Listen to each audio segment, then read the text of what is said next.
মুদি দোকান থেকে শুরু করে সুপার শপ সবখানেই চকচকে মোড়কে বিস্কুট, চকলেট, চানাচুর, ইনস্ট্যান্ট নুডলস, চিপস সহ বিভিন্ন ধরনের স্ন্যাক্সের সম্ভারে ভরপুর। এসব খাবারের দাম কম, সহজলভ্য, বিজ্ঞাপনও আকর্ষণীয়।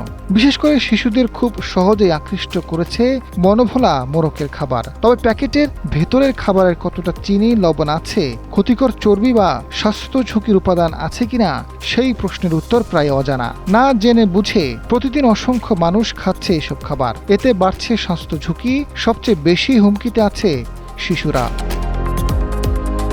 বিশেষজ্ঞরা জানান, বিশ্বব্যাপী অতি প্রক্রিয়াজাত খাবার ও পানীয়ের ব্যবহার দ্রুত বাড়ছে। এসব খাবারে সাধারণত অতিরিক্ত চিনি, সোডিয়াম, স্যাচুরেটেড ফ্যাট ও ট্রান্স ফ্যাট থাকে। এগুলো ডায়াবেটিস, উচ্চ রক্তচাপ, হৃদরোগ ও ক্যান্সারের মতো বিভিন্ন অসংক্রামক রোগের ঝুঁকি বাড়ায়। পরিসংখ্যান বলছে, বিশ্বে প্রতি বছর প্রায় 1,10,00,000 মানুষের মৃত্যুর সঙ্গে অস্বাস্থ্যকর খাদ্যাভ্যাসের সম্পর্ক রয়েছে। বাংলাদেশেও পরিস্থিতি উদ্বেগজনক। দেশে প্রায় 1,39,00,000 মানুষ ডায়াবেটিসে আক্রান্ত। প্রাপ্তবয়স্কদের 23.5% উচ্চ রক্তচাপে ভুগছে। বিশ্ব স্বাস্থ্য সংস্থা হিসেবে বাংলাদেশে বছরে মৃত্যুর প্রায় 71% জন্য দায়ী বিভিন্ন অসংক্রামক রোগ।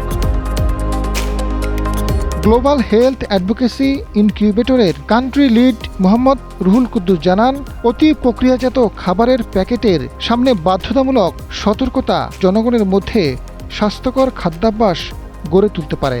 এর মাধ্যমে দেশের ক্রমবর্ধমান অসংক্রামক রোগের ঝুঁকিও কমানো সম্ভব।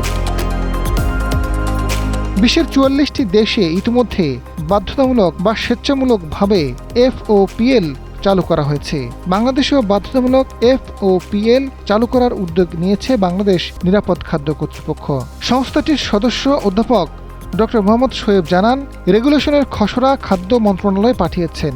দ্রুত সময়ের মধ্যে চূড়ান্ত অনুমোদন হয়ে যাবে।